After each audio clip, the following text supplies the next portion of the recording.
Halo semua, selamat datang di channel kami, Jurnal Kriminal bersama saya Atika Walo. Bagi Anda yang menyukai pembahasan tentang kasus-kasus kriminal, kami sengaja membangun channel ini untuk Anda. Jangan lupa untuk mendukung channel kami dengan cara subscribe, like, komen, dan share ke media sosial yang Anda punya.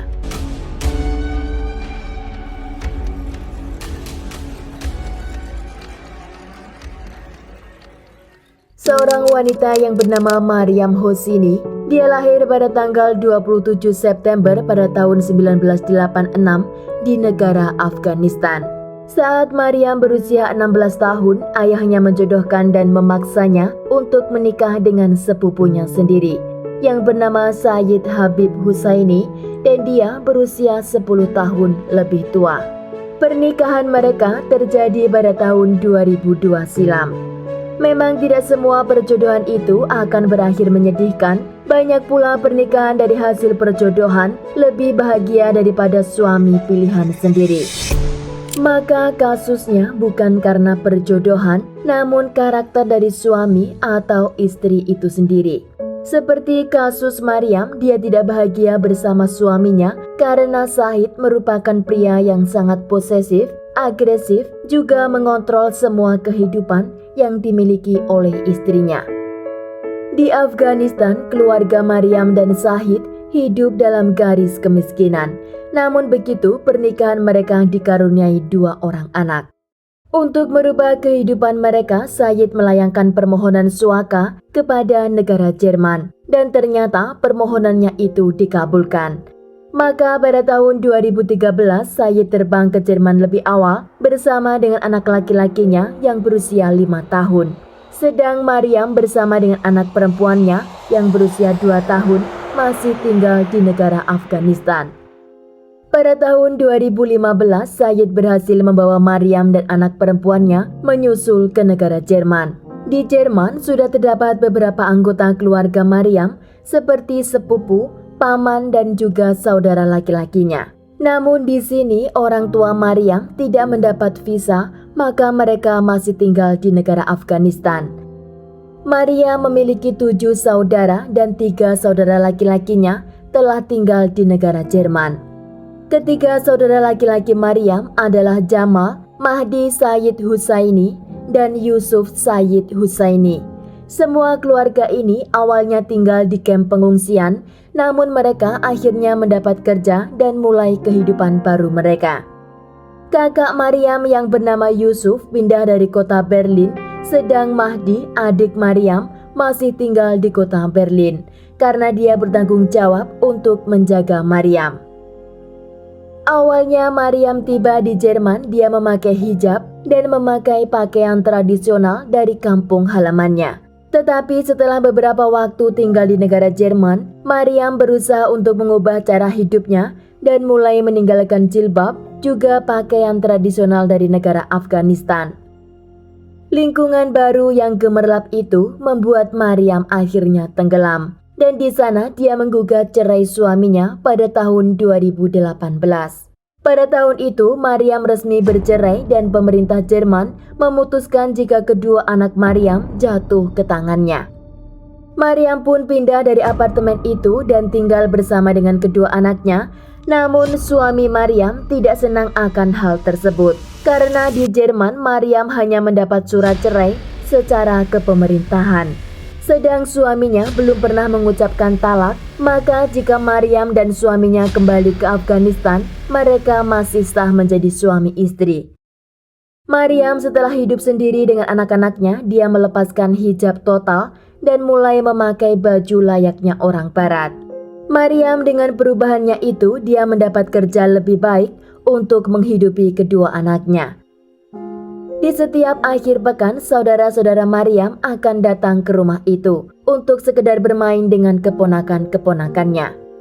Setelah bercerai dari suaminya, Maryam tidak lama mengenal seorang pria dari negara Iran yang juga senasib dengannya. Namun perkenalan mereka ini tidak diketahui oleh saudara Maryam. Namun sedalam-dalamnya Maryam menyembunyikan hubungan tersebut. Saudara Maryam mengetahui kedekatan Maryam dengan pria Iran ini. Pada tahun 2021, Maryam berusia 35 tahun dan anak laki-lakinya berusia 13 tahun, sedang anak perempuannya berusia 10 tahun. Maryam kala itu mengatakan kepada saudaranya jika dia akan keluar dari apartemen pengungsian dan dia akan menyewa apartemen sendiri karena dia telah memiliki tabungan dan cukup untuk mereka hidup tanpa bantuan dari pemerintah. 10 hari sebelum kejadian, kedua adik Maryam tiba di rumah itu untuk bermain dengan keponakannya. Di sana Mahdi memanggil keponakannya untuk bermain, lalu dia ukur dan timbang satu persatu. Setelah itu dia juga memanggil Maryam untuk dia ukur dan juga dia timbang. Beberapa hari kemudian Maryam dipanggil untuk datang ke rumah adiknya karena mereka telah menemukan apartemen yang akan dia tinggali. Pada tanggal 13 Juli pada tahun 2021, pagi itu Maryam keluar dari rumahnya menuju ke rumah adiknya. Malam harinya, anak-anak Maryam mencari keberadaan ibunya, namun Maryam tidak juga kembali pulang ke rumah. Tetangga, teman, dan keluarga besar Maryam keesokan harinya mencari keberadaan Maryam, namun tidak mendapat informasi apapun. Hingga pada tanggal 15 Juli pada tahun 2021, akhirnya keluarga Maryam melaporkan ke kantor polisi jika Maryam hilang. Polisi Jerman sangat cepat dan sergap menanggapi kasus hilangnya Maryam dan mereka langsung melakukan pengecekan terhadap handphone milik Maryam. Dari sana polisi mendapat jika Maryam pagi itu datang ke rumah adiknya dan setelah itu handphone Maryam tidak menunjukkan sinyal. Karena area itu adalah tempat pengungsian, polisi mendapat banyak informasi tentang kemungkinan besar pembunuhan atas nama kehormatan atau honor killing. Karena informasi tersebut, polisi mencurigai saudara-saudara Maryam dan menelusuri jejak mereka. Dari kamera CCTV, polisi mendapati jika Mahdi dan Yusuf masuk ke dalam toko Primark. Di sana mereka membeli cangkul, sarung tangan, dan juga koper berwarna hitam dengan ukuran besar. Di hari hilangnya Maryam, polisi mendapat rekaman jika Yusuf dan Mahdi keluar dari rumahnya menggunakan taksi dan menuju ke train station. Di sana mereka berdua membopong koper yang sangat besar dan sepertinya koper itu sangat berat. Mereka duduk di bangku sambil menunggu kereta api datang dan mereka masuk ke sana pada pukul 5.52 sore. Mereka menuju ke kota di mana kakak Maryam tinggal dan karena kecurigaan polisi, kedua saudara Maryam ditangkap pada tanggal 3 Agustus pada tahun 2021. Dari handphone milik mereka, polisi mendapatkan jika malam sebelum Maryam dinyatakan hilang, mereka melakukan pencarian di internet tentang koper apa yang dapat menyupport berat barang hingga 70 kg. Polisi juga mendapat informasi dari anak Maryam jika pamannya datang ke rumah mereka dan bermain untuk mengukur dan menimbang seluruh orang yang ada di rumah itu. Dan ternyata berat badan Maryam diperkirakan 70 kg. Maka polisi memiliki benang-benang untuk dihubungkan atas apa yang kemungkinan terjadi kepada Maryam. Polisi juga menerima informasi dari teman juga saudara Maryam yang paling tua jika ternyata Yusuf memiliki selingkuhan seorang wanita yang telah bersuami. Dan wanita kekasih Yusuf ini datang ke kantor polisi dan mengatakan secara detail tentang apa yang terjadi kepada Maryam dan di mana Maryam berada.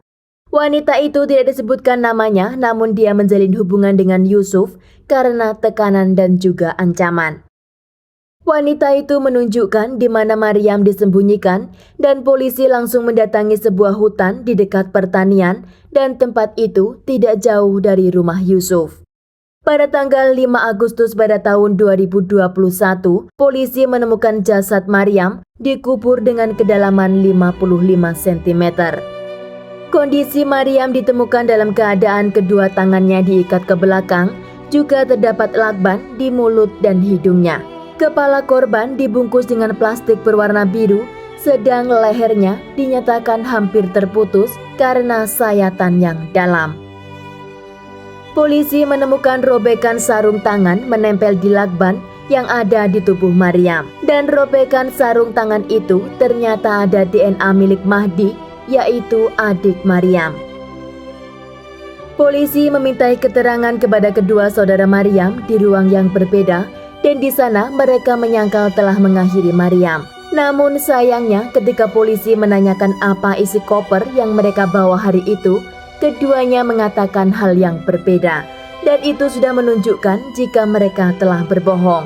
Di sana kedua saudara Maryam tetap tidak mau mengakui apa yang mereka perbuat kepada Maryam. Namun ketika polisi menyinggung tentang bagaimana budaya memperlakukan seorang wanita, mereka mengeluarkan kata-kata yang sangat tidak normal. Mereka mengatakan, "Kita memperlakukan wanita tidak seperti kalian memperlakukan wanita.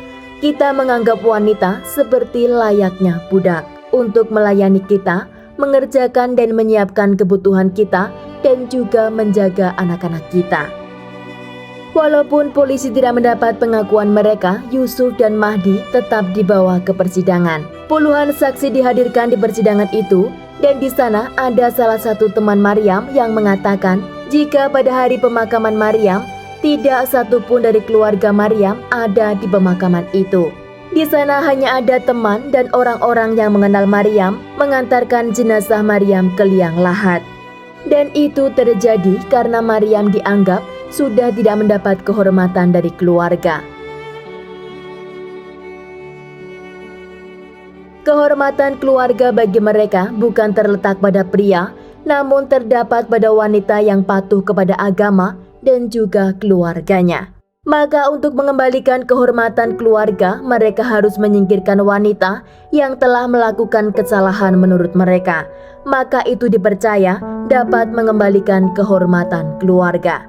Jika laki-laki melakukan hal yang terlarang sekalipun, seperti Yusuf misalnya yang menjalin hubungan dengan wanita yang telah bersuami, itu tidak dianggap merusak atau mencoreng kehormatan keluarga.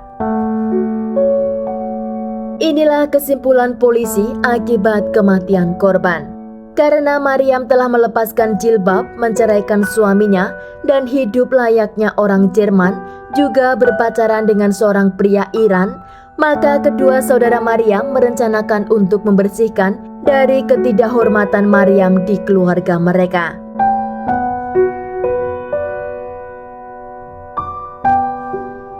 Pagi hari itu mereka memanggil Maryam dan sesampainya di rumah adiknya, di sana korban disekap dan diikat kedua tangannya.